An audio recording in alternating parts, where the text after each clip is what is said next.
Okay, Joe Boucher is the man, the myth, the legend who has created the classic rock show that I'm always talking about. He also has created, with Chris Eastburn, who is the kind of musical director of the show, the Piano Man Show, music of Elton and Billy. They also do an Imagine show, which is the solo years of the Beatles, all those hits.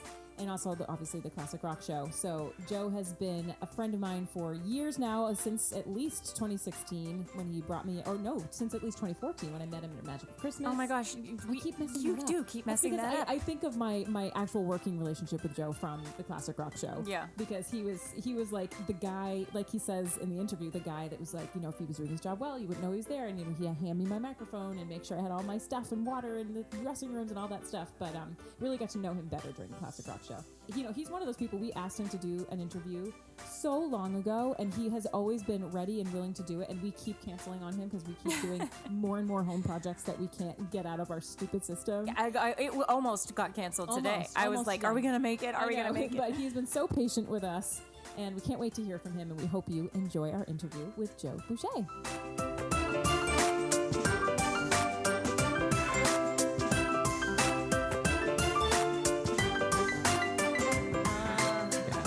Oh, and happy birthday, by the way. Thank you.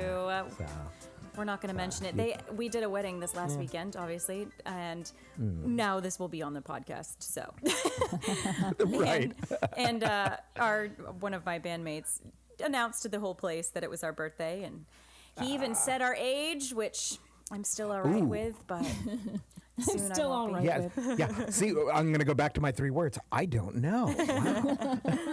Thank you so much for coming on. I know this has been a long time coming, and I'm glad it's finally actually happening. Well, I am a long-time listener. I know you are. I have spun every episode, and I will every once in a while throw a little tidbit of what I've heard, and if I've got something relevant to include, I will say that. So. Love it. Awesome. Yeah. Love it. All right. Well, tell us. I know how. Well, maybe I should say how. Yeah. Why don't you introduce him? Yes. Okay. So, I have met the wonderful Joe Boucher from. It's been about 7 years because I remember I was pregnant with Lily, and Lily is now 7. So it's been 7 years since I've met Joe. Well, no, it's been longer than that because I did Magic of Christmas with you. Let me start this over. So I first met Joe Boucher when you were stage managing for the Portland Symphony Orchestra, correct? Is that what your job title was? Yes. Okay. Yeah, I was the concert manager. Which nobody knows what a concert manager is. And when people met me and they'd say, "Oh, what do you do for a living?" I say, "I work for the Portland Symphony." Mm-hmm. It's always a complicated answer. Oh, are you a musician? Well, yes, I am a musician, but I'm not a classical musician. I'm the concert manager. Oh, you play first violin? No, that's the concert master. He masters it. Just tell them that you play the triangle. That's all. That's it. I am Ed Grimley. Yes. Deep cut for late night comedy fans. Martin Short character, Ed Grimley. Love it. I must say, yeah. Oh my gosh. Yeah. So I did Magic of Christmas the first time in 2014. So that was the first time. And you were the voice of God before all the shows, and you got me all of my stuff, all my mics. So that was the first working relationship, I guess, that we had. And then later in 2017, was it? A little after that? A little before that. I think it was 2016. 2016 when we launched our first show there. Okay, so just a little background for Joe. Joe puts together these awesome rock shows and sells them to symphonies so that you can do kind of like a Metallica, a Trans-Siberian Orchestra type of shtick where you have the rock band with an orchestra. Yeah, but better. But so much better. Oh my gosh, so much better. There's a lot fewer yes in ours than there are with the Metallica show. Yeah, so we do the classic rock show together, which is like Journey and Pat Benatar and Heart, but you also have other shows. So tell us about your other shows that you do. Yeah, the first of these projects was called Piano Men, the music of Elton and Billy, and it's all right there in the title. It is, it's a night of the greatest hits of Billy Joel and Elton John with rock band and symphony orchestra, and so the follow-up show to that was the classic rock show. And then just before the pandemic started, we launched our third orchestra rock show called Imagine the Beatles Solo Years. So it's the hits songs by John, Paul, George, and Ringo after the Beatles broke up. That's so cool. I've yet to see that show too. I'm always like, that was right after we moved, so I haven't been in town to see it. Well, I know this will air afterwards, but we're playing it on Saturday if you can get up to Maine. Oh, So. I'm actually I'm gonna be there on Saturday at Grace. But what time is the show? 8:00. And I'll be right in the middle of the wedding, of course. She'll be jumping around to 500 miles at that point. We could actually. I'll hold on to this communication rig, and I can sort of like live stream it to you while you're there. That sounds Perfect. great. So one of these days I'll get there. One of these days. I know. Well, So. when I joined for the Classic Rock Show, I remember, and me and as well as Johnny, and I've said this before, who was the other lead in that show. Both of us were just so shocked and just honored to be part of the show because it was. I mean, it was our first or his first and my like second. I don't know. Close to my first experience with the symphony, and it's just like I've said before, I don't have a degree in music. I shouldn't be on that stage with a bunch of like classical musicians, and it's just so honor. I'm so honored to do that show, and I'll never get tired of it, no matter how many times I do that show. That is too kind of you to say. I also do not have a degree in music, and my great shame is that I do not read music. Really? I didn't know that. That's got to be. You didn't know that? I did not know Wow. that. No. Wow. Yeah, no, fake it till you make it. Yeah, I'll say. No, I was an aspiring singer-songwriter for a lot of years, kind of going back to my teen years. Through my 20s, I was writing lots and lots of music. The first job I ever really wanted to I wanted to be a Beatle. Mm-hmm. Who didn't? Those jobs, yeah, but those jobs were taken. So I wrote my own music, and I was inspired by the musicians that I listened to. Elvis Costello and Joe Jackson, and before that, Billy Joel was a huge influence. So yeah, I was a piano player, guitar player. I played bass guitar, and I played. I sort of made that my mission up until I was about 35. I'm older than that now. Yeah. So yeah, at 35, I sort of had placed that as the expiration date on an unsigned pop singer that but nobody was going to be giving a record deal to me kind of beyond that age. So great. I guess we're over the hill too for that. Yeah. I guess we just passed our deadline. No, we passed it. We're done. You guys are successful musicians, so you can't say. So my idea was that if I wasn't making a living at it by 35, that I was going to kind of recalibrate what my goals were. So yeah, my band had been together for a long time, and we were feeling like we'd kind of run our course. And it was around that time that I took the job with the Portland Symphony. My day job had always been working in technical theater. So I was playing in bands at night, and I was working in theater also at night. I guess I slept during the day when I could, but that was the track I was on. So when I took the job at the Portland Symphony, obviously the Portland Symphony are playing Mozart and Mahler right. All of the great orchestral music, but they did pops shows where they would bring in a band or a singer to perform with the orchestra doing modern popular music. Right. And there was a show called Classical Mystery Tour. And as you can imagine, it's the music of the Beatles with a 4-piece band with the orchestra on stage with them. And these guys were incredible. It's one of only 2 shows, I will admit, are better than ours. They were just so good. But they were doing, the characters and the costumes and the Sgt. Pepper uniforms.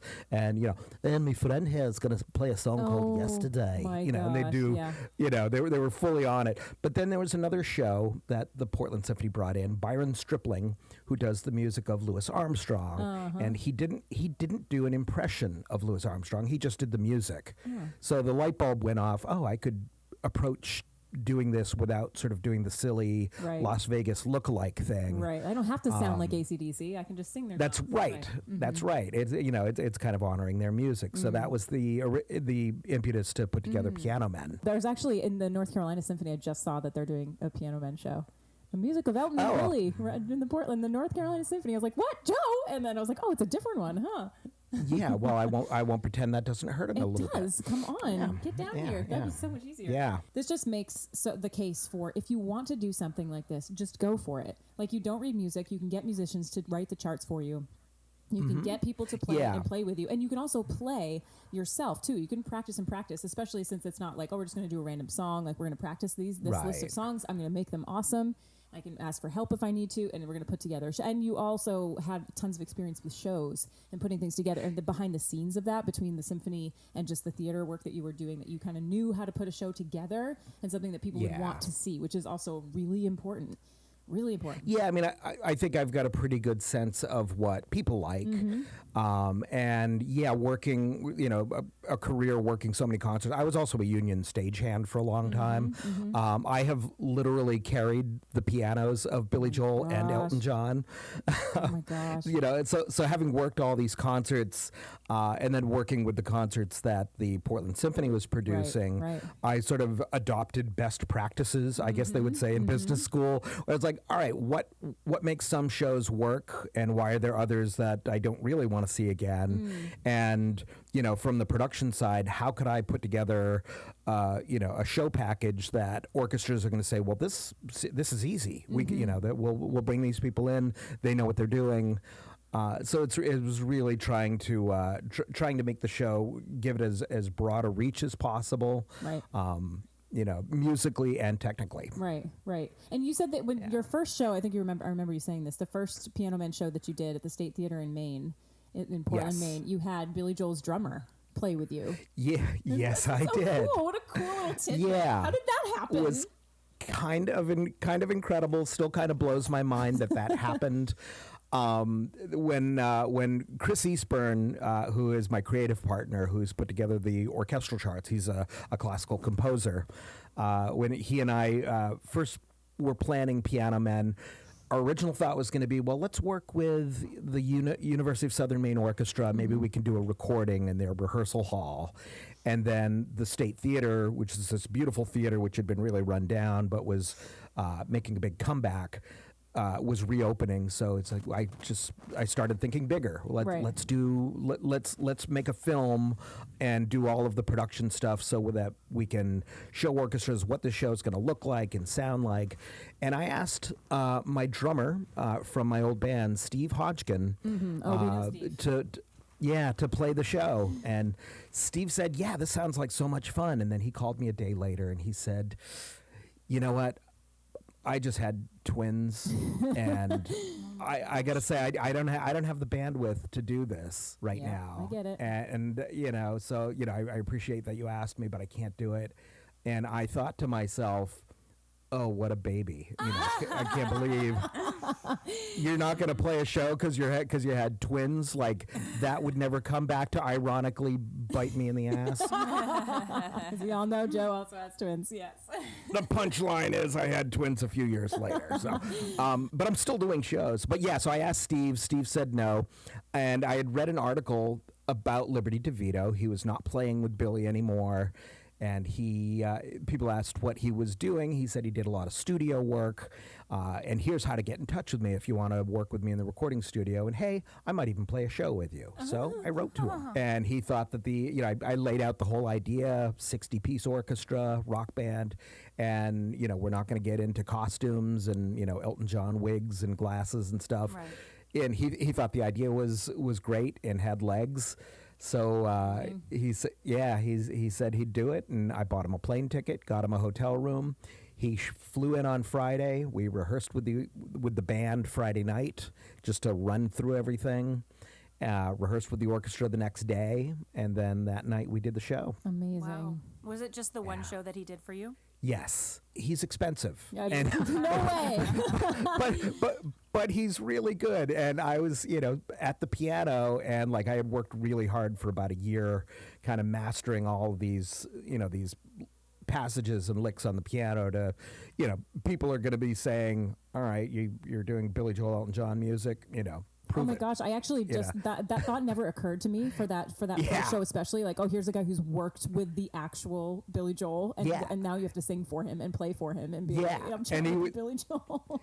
He was Billy's guy for 30 years, starting in 1976, and played on all of the hits. Wow. So I was I wanted to impress him. But really, I wanted to prove to myself that I could do it. Yeah. So, what a feat. That's so cool. So- That is nerve-wracking. Oh, my word. I get asked all the time if I have stage fright. It's like, well, after that, no, Right. not anymore. Apart from I've Billy done it. Joel being in the audience, you're probably Exactly. good. You're probably good to go. And then you said that Exactly. Steve came to the show, though, the drummer that you had originally asked. Steve came to the show, and he sent me a note at intermission, and he said, I'm literally crying right now. So proud of what you guys have put together. Yeah, and I will never say no to anything you ever ask me to do again. Oh So, my! And Steve is Yeah. now the drummer for that show and for all of the Steve shows. is the drummer for that show. Did it go well? It went incredibly well, all things considered. I was also stage managing the show too, so I drove a box truck full of orchestra chairs and music stands and stand lights and percussion equipment, to the back door of you the gotta learn how to theater and set up delegate, the man. stage. Well, because this was your first show though, and like you want it to Yeah. go perfectly, and now I'm sure you have people to do that, or you can be like, hey, we need Exactly. this. And if we're gonna do an orchestra show, like you go to the orchestra manager and be like, this is what we need. Have it there. Exactly. It's not you. Exactly. Yeah, I mean, it was really, George Lucas talks about creating Star Wars in the early days, how he had to create the world in order for him to be able to play around in it. And it really was like, all right, I have this vision of what I want. It's easier for me to just do all this than to try to, get people to buy in. Because Right. people didn't really know what the scale of what we were trying to do was. Right. And people Exactly. were pretty surprised at what we pulled off. Right. Well, and you are the one that gave us the idea to do the Celine and Barbara show. Yeah. Because I'd loved them forever, and we would be at gigs in the classic Yeah. rock show, and I'd be like, man, I'd love to do a Celine show. That'd be cool, huh? Yeah. Whatever. And then you're Yeah. like, you can do it, And I was like, can I?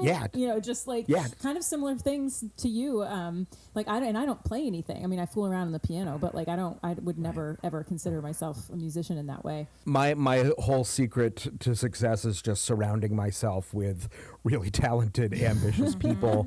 Yeah. And I'm so lucky that the people that are able to kind of come through for all of this stuff are also people that, even if we weren't musicians playing in a band, I'd still like hanging out with them. Totally. Like, you guys are my friends, and that's important. That's so important. I mean, not to bring this like way down to something stupid, as in the home repair that we're all doing. Allie and I have been neck deep in for the last It's month. not stupid.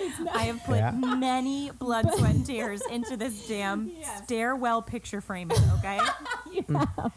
But it's kind of it parallels in the way of like, if you want it done and you don't know how to do it, like figure it out and do it. Yeah. Like you can do it. Yeah. This isn't just for the certificate holding musician that can do these things. Like Absolutely people have not. all kinds of dreams that they make happen, and like this stupid home repair, like I don't know how to build a bathroom, I don't know how to do crown molding, Right. and like I'm gonna figure it out, and I'm gonna maybe cry a little bit along the way. Yeah. I will figure it out. Honestly, it's just like finding YouTube videos. Yes. It's like, I've learned everything from like, how to play the the beginning of Prelude, Angry Young Man Yeah. on YouTube. I've learned how to install a toilet on YouTube. I've learned how to make chicken parmesan on YouTube. It's so true. It's so it's true. all there. Oh, you just wait. It's about to be Halloween season, and Susie's about to use YouTube to make Kinds of over her faces. face. Please, Joe sends me ideas.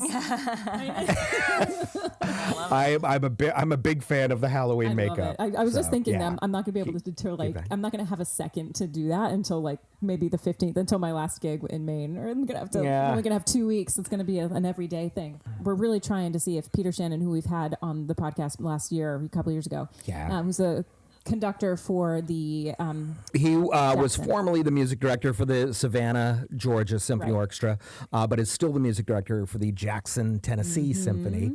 And we've played all three of our shows with Peter. In Jackson, we played Piano Man in Savannah, and Peter actually came up this past summer to do a run of Imagine shows at Maine State Music Theater. Right. Peter is from Ireland, and he is everything you want that to be. He really is. Well, he's said multiple times now he wants to try and get us to Dublin to do the classic rock show. Yep. Maybe by that time the Celine show will be ready to go too, and we can kind of do. Yeah, get us on. That'd be so. We amazing.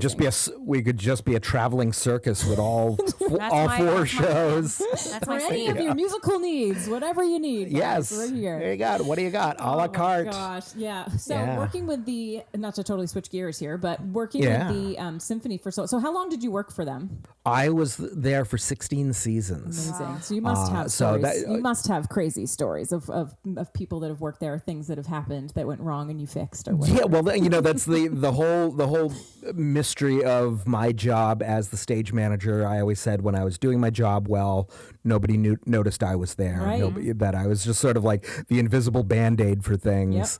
Yep. And like I've worked in theater for years before I came to the Portland Symphony. When you're working production on a play, you might have, 5 or 10 or 20 actors who are all just, interesting characters. But with a symphony orchestra, you can have, 120 musicians on stage, all of them with their own wants and needs and special chairs. So yeah, it was like spending my first couple of years, because I don't know how you become an orchestra stage manager. I did every opportunity I've ever had in my career, I've just kind of tripped backwards into. And it was the same with working for the orchestra, and things hopefully look beautiful from the audience's perspective, but occasionally things happen. The piano gets rolled out on stage for a concerto and the piano's locked. Somebody doesn't have the key. So, those kinds of things have occurred. Somebody got fired. But it wasn't. One. You had one job. It wasn't on my watch. Well, I am like desperate to get on the backstage of the Portland Symphony. They have the humongous wall of all the pictures of people that have performed on that stage, and most of them are actually famous, not me. But I was like, this is going to be my third time doing Magic of Christmas. I want my picture on that wall. You're due. Fun fact for anybody who can get backstage at Merrill Auditorium and see the Wall of Fame there, my picture is on that wall twice. It's up there. It's up there twice. Even. Yes, one of them was from the first time we played Piano Man with the Portland Symphony Orchestra, so cool. And the second time was when I got to conduct the Portland Symphony Orchestra dressed as Darth Vader. Oh my word! The symphony, those pop shows must pull in a good crowd, and especially a different kind of crowd than the symphony or the classical pieces would concerts. Yeah, so it's kind of cool that they do that for the community. Yeah, and the marketing people are sort of like tracking who's buying tickets to what, because once you've bought a ticket, like, all right, well, you're coming to this and this, maybe we could get you coming. You're bringing your family to Magic of Christmas. Maybe we can get you to a night of Frank Sinatra. And once you've done that, well, maybe we can get you to a night of Beethoven. Right. Trying to build the audience well, that it's way. such an important part of the community, and I'm so glad it survived the pandemic. I know it was a bunch of hard work from all the people that worked there to get it through, but it's so cool for the community to go. Portland, Maine is really kind of a magical place at Christmas time. Oh yeah. Not to drop the word magic in branding, but the lights, the way the city is lit up from the Old Port through Congress Street, and when there's a horse-drawn carriage doing a sleigh ride, and families are out, and Magic of Christmas is just is a really special time. I'm telling you, it was a lot of work. It is. Yeah, Allie and I remember it like yesterday. My dad took all of us girls as like a surprise one Christmas to Magic of Christmas, and like we all got there. We didn't know where we were going. We all like showed up there, and it was this big thing. And it's always held such a special place in my and the fact that I get to do the show myself is like just magical. It's the best. Yeah, it's so It great. is Such magical. It's so cool. I really do love it. Well, it is a wedding podcast, so I know you've sent in. Joe's been so good about sending in the listener tales, the tale episode that we did. Joe sent some in, but what have been some performance mishaps or like amazing moments or anything like that you can think of that might be interesting? I've been in bands for years and have occasionally been asked to play at weddings. And the kind of thrust of the career that I've had has been doing original music. So most people at weddings don't want anything to do with that. So when we have played some weddings, I think we've got an okay track record as to how long those marriages ultimately lasted. So, yeah, I'm going to give that to say.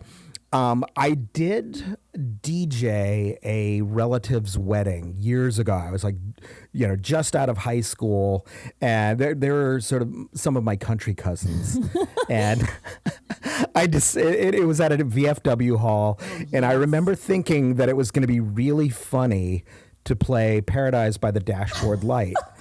Which is funny that we do that song on the Classic Rock Show now, but at the wedding playing the Meatloaf recording, and I thought it was going to be funny because the tempo keeps changing, right? And everybody at the beginning is going to say, "Oh, I love this song," and then are going to run to the dance floor, and then. But it's only lonely, and then they just kind of stop and sway, and then it gets funny. So I enjoyed watching that. Oh my gosh, they're like, you get your fast and slow songs all in one. Yeah, exactly. Yeah. That's it. There's actually a video of the incident. We were playing a Piano Men concert in Massachusetts outdoors at a mansion, the Crane Estate. It sort of looks like Downton Abbey. And we were playing on this back patio, and there were a couple of thousand people there. Whoa. And the rain was about to start, and we were almost finished the show. And there was a woman in a swishy skirt, like a hippie woman, who was sort of like, dancing in front of the stage area, annoying the people around her. She kept going up to the stage and yelling, play dance music. Oh. Like we're on stage with a string section, just like improvising what we're going to play next. Yeah. No, we've got a show. Yeah. And she, during the song, our last song is Piano Man. Yeah. And it's a waltz, so technically a dance song. And she hops over the ropes, climbs up, and leans into me as I'm playing and singing and yells in my ear, "You need to play dance music." Oh my gosh. I know there's the whole, thing with people throwing, cell phones and whatever at performers on stage, and I guess it kind of felt like that. That is But it's just like bad. I'm in my safe space here on stage. Don't tell me to play dance music while I'm singing. Not only are you playing, you're singing, and you're in charge. Yeah. Sit down. So when anybody comes up to me and they ask, they want to tell me what a request is, and I'm in the middle of singing, I have to be like, I choose one or the other. Either I will listen to you, or I have to drop the melody because I can't do both. It's also why I hate doing the tambourine. I hate it. I can't do two things at once. I know it's pathetic, but it's true. Sometimes when people come up and say something in my ear, I sing what they're saying. But you know what I mean? Like if they say something, I'll accidentally replace the lyrics with whatever they've said. Okay, yeah, I was going to say on purpose or accidentally. Or you're just oh my God, did someone come up and grab her and tell her to sit down? Was she drunk? What was going on? I'm sure she was drunk. She was. I kind of flailed my shoulders to get her off of my back. Of me. Yeah. And she, sort of disappeared back into the darkness. You guys needed some security guards or something. I'm surprised, none of her friends, or maybe she was there by herself, be like, no, sit you. Yeah, no, this is not your show. Yeah. Yeah, no, I mean, when I was playing in my original band, we played every bar, club in Portland, and we could, like clockwork, tell at what time of night it was based on the crowds coming into the club, because around 11:30 the bachelorette party shows up. Yeah. And there's inevitably can my friend come up and sing a song? And it's just like, oh no, they don't let us do that. Yeah, blame it on the venue. Actually, that happened one time. I think we've told this story before on here, but my brother's wedding in Pensacola, Florida, we went to a piano bar one time, and my dad, nice. It was nice. It was a nice thought of his. Yeah. But he was like, oh, my daughter can sing. Why don't you put them both up there? And the guy was like, you could just. I was like, oh God, Dad, no, don't. I know how this is. Don't do it. Yeah. I don't care. Yeah. I don't want to. Yeah. It's not. And the guy was like, oh, maybe later. And I was like, nope, it's okay. Don't. It's fine. Yeah, it's like it's like going into an office. Oh, my son operates on hearts a little bit. Could you just let him do an incision here in your surgery? No, I'm on a roll. Yeah, this is a show. I'm trying to do my job here. People have yelled out at us at classic rock shows, like, do, whatever other song. We're like, no. Of course. Yeah. I mean, I get the idea that a rock show seems a bit more like loosey-goosey. And especially when we do the show without the symphony, we can do it with just like a string quartet and the rock band. It seems like maybe you'd be able to play. I mean, I guess the strings could sit out, but it's like, we don't get together to rehearse enough to be like, hey, here are these 5 extra songs that Chris is going to write. And like, no. Right. And that people can request those songs as long as they're those 5 songs that we've already prepared. Yeah. No, this is the show. Like, same thing with any person you go see. You don't yell songs and like, do this one. Like, okay, yeah. You this is like a thing. It's a show, you idiot. Yeah, no. People still think yelling "Freebird" is funny. Every really time, do. every single time. They did this weekend. I did this. I was just gonna say they did it this weekend. They had us. So I was like, God. You know what's funny is like I don't even know if I know that song. I literally looked it up the other day because I was like, how does this go again? That and Stairway to Heaven. Yeah. I was like, remind me how that goes. But yeah, I know it now. I was at a pub, an Irish pub one time, and there was a folk singer. And he was, playing acoustic guitar and singing the Wild Rover and all of the, Irish drinking songs. Yeah. And somebody yelled "Freebird," and he stuck out his middle finger and he said, "Oi, the next one will cost you." Oh my gosh! Love it. Why do people do that? It's so weird. Why did that start? I have a theory. I have a theory that everyone thinks they have a sense of humor. Like no one doesn't think, even if they're not like, outwardly telling jokes to people or trying to be the life of the party, everyone thinks they have a sense of humor. Obviously not everyone can have a sense of humor. Yeah.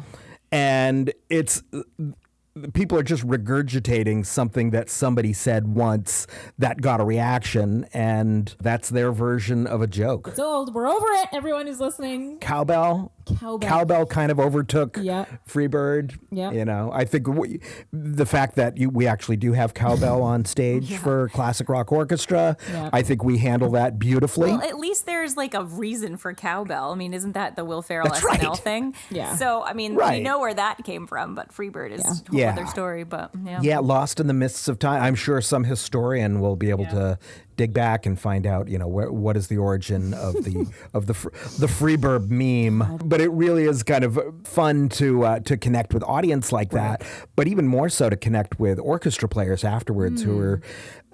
A lot of orchestras, when pop shows come in, the orchestra don't have a lot to really do. Right. So they sort of sit there. They're sort of just, they end up being window dressing, and like it's a novelty thing. But Chris Eastburn really wrote, charts for them to play that are legit, and they have fun playing those parts. And at the end of a run of concerts with an orchestra, when they say, we came in with really low expectations, and we were just blown away by how fun it was to do this. Right. Well, that was it's interesting that you say that too, because I've heard from other musicians and the conductors that I've talked to, like sometimes it's hard for classical musicians to get into the pop shows because they're really not, that's not what they do. That's really putting them, that would be like throwing me into a classical, like a soprano part and be like, go ahead, and be like, well, I really don't do this. And kind of similar thing for classical musicians that play in an orchestra. And like you said, it's like different for them. And obviously some like it, some are like, okay, I can kind of leave it. But the best, I remember Peter Shannon again playing and rehearsing with him for the classic rock show in Jackson, Tennessee. And I loved how he tried to get them to loosen up a bit. Like I remember that so vividly. And I remember him trying to get the string players to like play it like more relaxed. He's like, you don't have to play them exactly, like relax a bit. And someone was writing on. Do you remember that? Someone was writing on there. Yeah. Oh, yeah. He's just like, don't. Yeah. You better be writing. Play it cooler on there. Which is so true. It's like you just loosen up a little bit and have a ball with it because it really is so much fun. Yeah. I mean, what I love about the classic rock show in particular is the kind of collision of the high and the low. It's classical music and rock music, and classical music is full of lots of rules, and rock and roll is like all about breaking the rules. Right. So it's just like, all right, let's just stick these things into the stew together and see what happens. Well, in the classic rock show, the strings have a lot of great, like Dust in the Wind has some great string parts in it. Yeah, definitely. Yep. I mean, Beth has some really great string parts in it.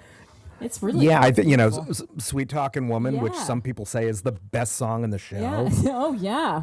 You guys are giving away your set list. Good. We want it. I mean, that Magic Man, like those are like that's some like difficult stuff for them to play. It's a lot of fun. Yeah. What do you think is the most challenging song from the classic rock show that people would be like, "Damn, you do that"? Because more than a feeling is cool. Because I know that Susie does that. I love that.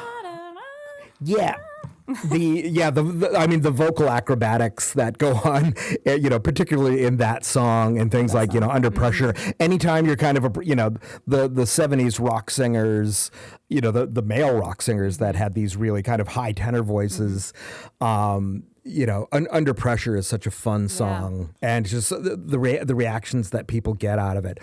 I'd say one of the hardest songs learning in that show is probably Carry On My Wayward Son, and just, because there's like lots of overlapping vocal harmonies and, there's, I'm singing, you and Johnny are singing, Gary's singing, Chris is singing. So it's like everybody, finding their space in that sonic world. Yeah. There's always like a few parts during like Come Sail Away, like right after the kind of like free weird seagull part. And like and just like, oh my God, I hope we do this. The freak out. Yeah, because it's such an iconic moment. If you go from, it's just so musically, it's so different than coming right back into time, and you want it to be exactly what people are expecting from the record, which is always kind of always like holding my breath, like, oh, somebody yell out. We're gonna get there. Yeah, I mean that's a big part of the philosophy with all of the shows is we're not trying to do an impression of anybody, but there are things that people want to hear.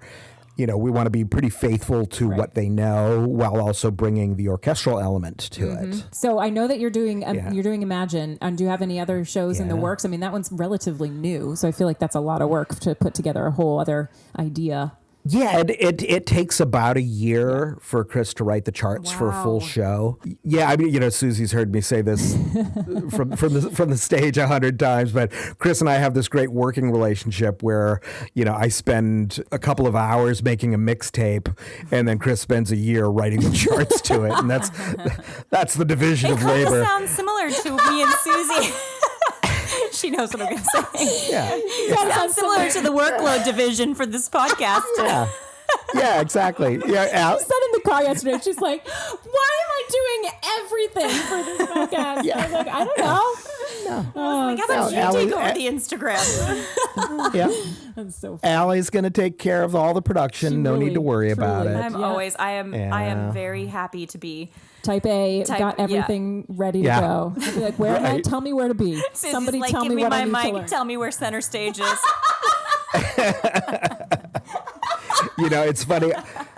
I still have my first lyric book that I was working with when I started rehearsing the Piano Men show, and I actually wrote on a Post-it note that I stuck on it. I said, every song in this show is somebody's favorite song, and I have to honor that, and really kind of respecting that. I can't.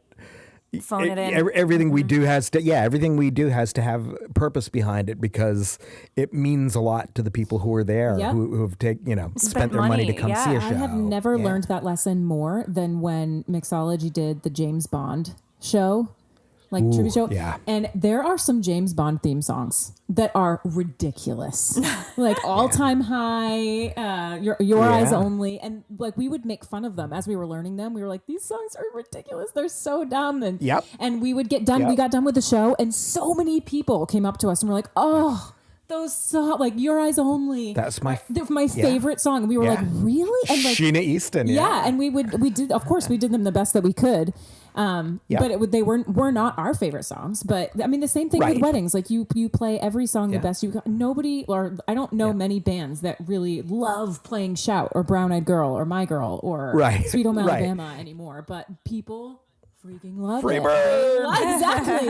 They love it. So like you can't phone it in ever because you're right. Because people only see the show once. We might have done the show 25 times, but they've only seen it once. Although with a classic rock show, I'm shocked at how many people come and see that show, which is just awesome. Yeah, I with the other shows, I've sort of taken to asking the audience based on you asking the audience, like, who here has never seen this before? And, when so many hands raise up, it's just, thank you so much for finding us and for coming out. Yeah. It's really cool, especially when we play the same venue every year. And and you would think, well, these people must be coming to the same show, or must be on the list of get emails of the shows that are there. And it's crazy how many new people show up every time, which is just so awesome.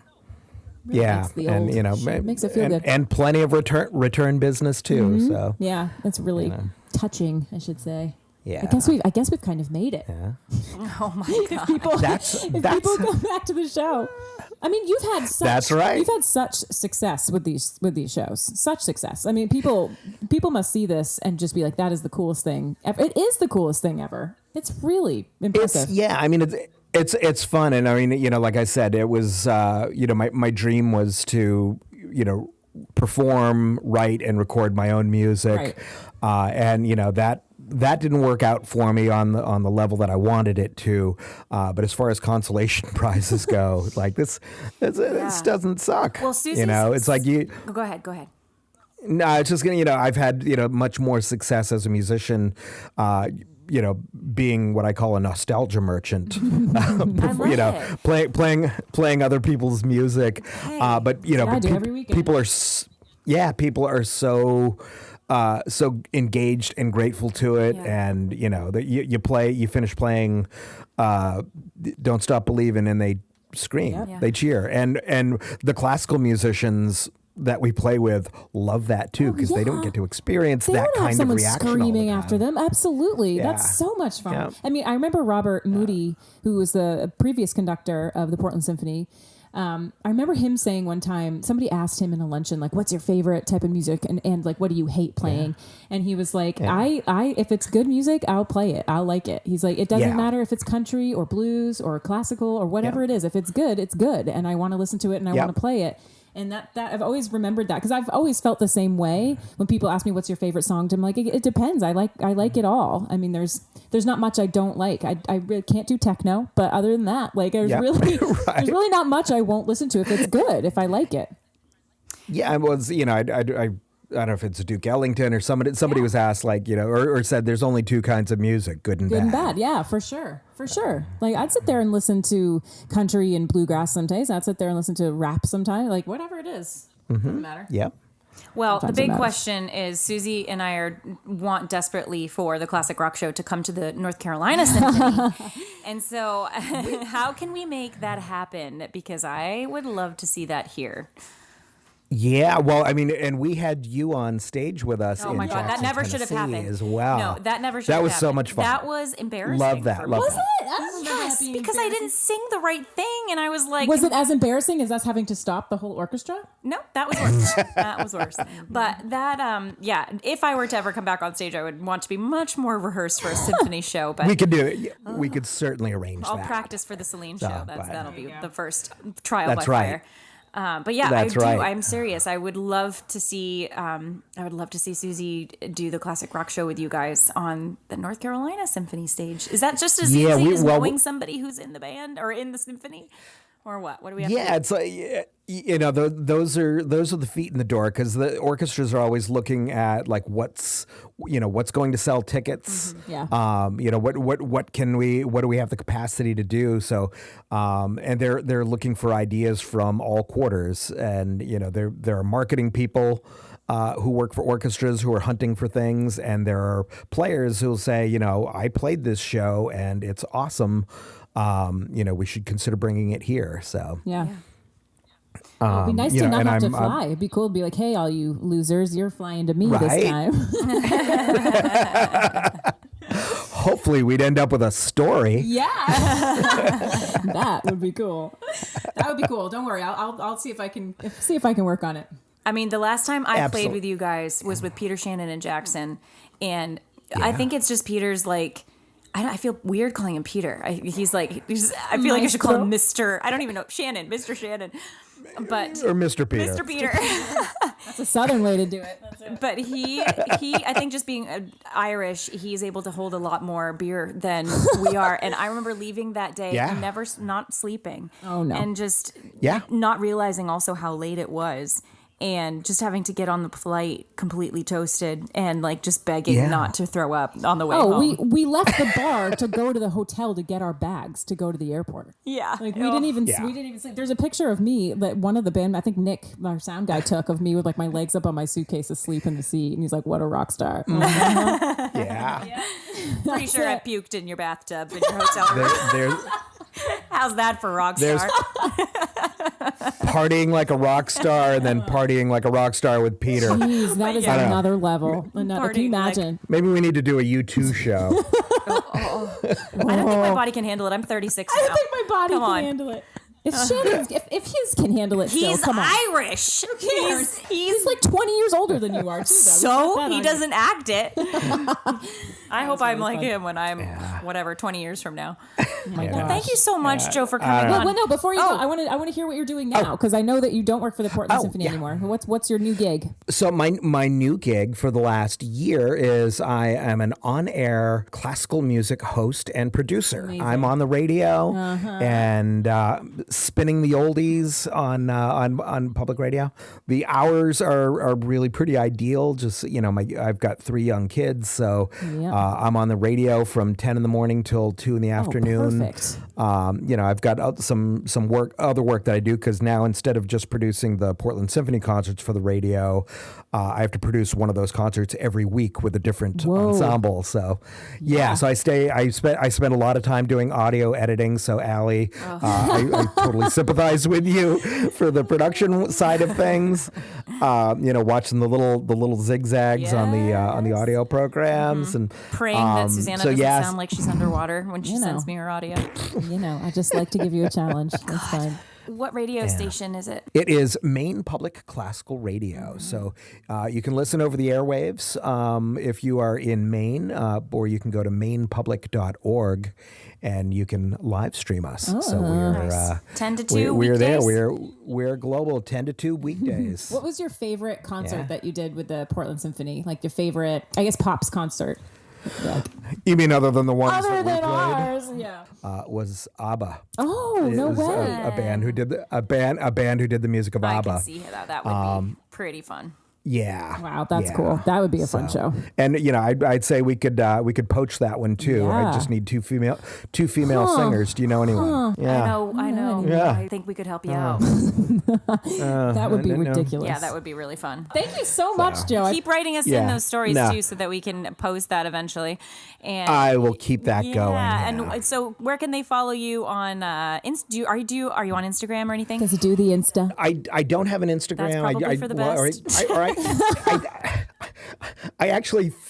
I think I kind of have an Instagram account, but we do have a website that's what I was where you can follow all 3 of our shows, Piano Men, Classic Rock, and Imagine at theirsongs.com. Cool. Like THEIR songs.com. Yeah, exactly. That was a working title for the Piano Men show because there are other shows called Piano Men. Right.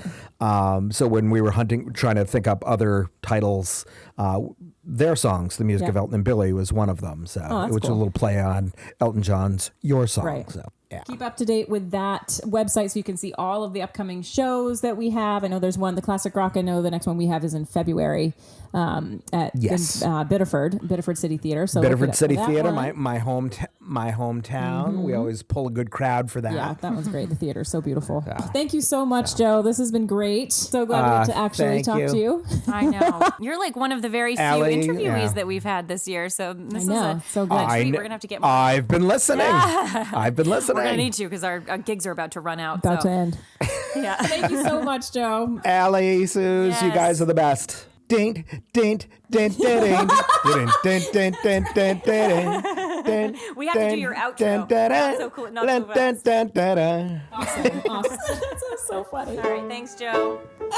Oh my gosh. We should just have you play. I love it. I hope you're still recording. Never had one lesson. Oh my gosh, awesome. Talk to you guys soon. Bye.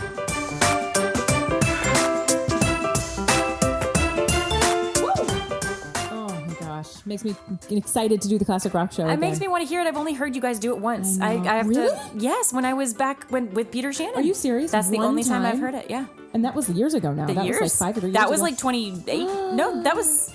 Yeah, it doesn't matter what it was, but it was once. But it was once. Wow. Oh, we definitely need to try and get it. Yeah, I know. Randy, I don't know if you listen, but I know that Randy works for the North Carolina Symphony, and I am about to, You're about to accost him. My production side of me is going to work behind the scenes to try to get it. So we'll see if that happens. It could be the southern leg of Joe's production team. Yeah, we do. Yeah, that would be so cool. Yes, that would be amazing. I would love to have all of our friends here come and see the show. Yeah. But anyway, Joe is so wonderful. Yes, thank you so much. And you guys, you heard where you can follow him on his website, and we'll post it in the show notes below. Theirsongs.com. So go on there. You can have the whole schedule of all 3 shows. It's all in one place. So if you want to see a show, they're typically in Maine. So there's sometimes they travel, but typically it's Maine venues. Yeah, that's again. We got to get it a little bit lower on the East Coast. Follow us on Instagram at Diaries of a Wedding Singer, and you can follow Susie's band at Mixology and her Band personal page at Susie Stobbs. God. And send us an email at diariesofaweddingsinger@gmail.com. We want to hear all of your fun wedding stories. See ya, cats and kittens. Yuck. Bye.